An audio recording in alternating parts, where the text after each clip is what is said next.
اندازے بیاں گرچہ میرا شوق نہیں، شاید کہ تیرے دل میں اتر جائے میری بات۔ صدر فہم درا اور ایوان خدا روے گا، آپ کی سماعتوں اور بساطوں کو رنگ حجاز کا سلام۔ السلام علیکم ورحمۃ اللہ وبرکاتہ۔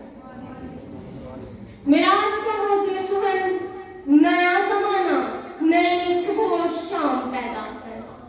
کہ صدر ذی وقار دیہار عشق میں اپنا مقام پیدا کر، دیہار عشق میں اپنا مقام پیدا کر، نیا زمانہ نئے صبح و شام پیدا کر۔ خدا اگر دے تجھے دل فطرت شناس، خدا اگر دل فطرت شناس دے تجھ کو، سکوت لالا و گل سے کلام پیدا کر۔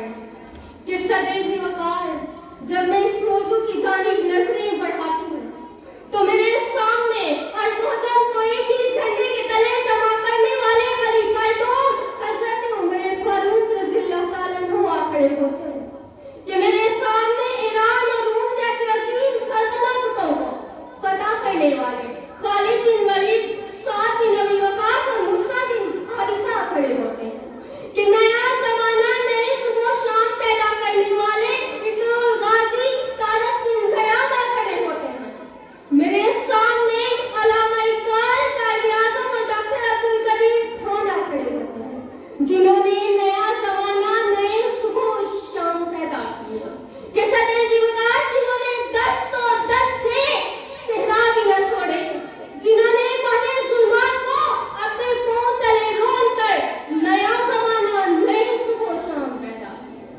کہ صدر ذی وقار اگر ہمیں نیا زمانہ نئے صبح و شام پیدا کرنے ہیں تو ہمیں اپنی سوچ اور فکر کو بدلنا ہوگا۔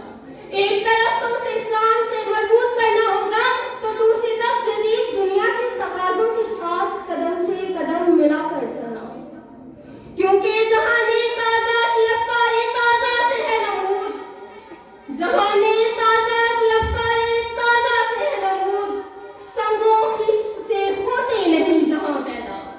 کہ صدر ذی وقار کچھ پانے کی جستجو اور لگن عزم مصمم اور قہد مسلسل کو جنم دیتی۔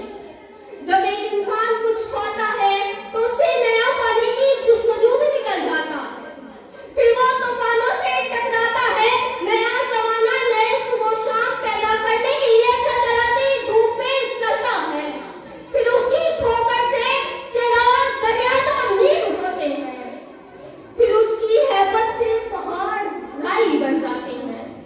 مگر ذی وقار اگر کسی چیز کو پانے کی جستجو ختم کر دی جائے تو لگن اور شوق ختم ہو جاتے ہیں، یہاں تک کہ زندگی تھم کر رہ جاتی ہے۔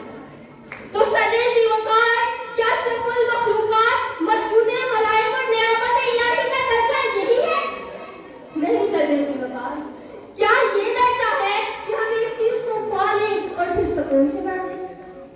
کیا یہی ہمارا مقصد حیات ہے کہ نیا زمانہ نئے صبح و شام پیدا کرے اور ہاتھ پیر توڑ کر بیٹھ جائے؟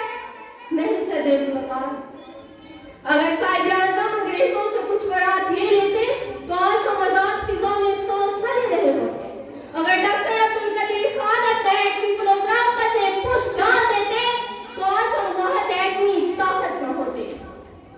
کہ کاش آج کا نوجوان بھی عہد و منصب اور دولت کو نیا زمانہ نہ سمجھ بیٹھے، بلکہ حضرت محمد صلی اللہ علیہ وآلہ وسلم، خلفائے راشدین، علامہ اقبال اور قائد اعظم جیسے رہنماؤں کے نقش قدم پر چلتے ہوئے نیا زمانہ نئے صبح و شام پیدا کریں۔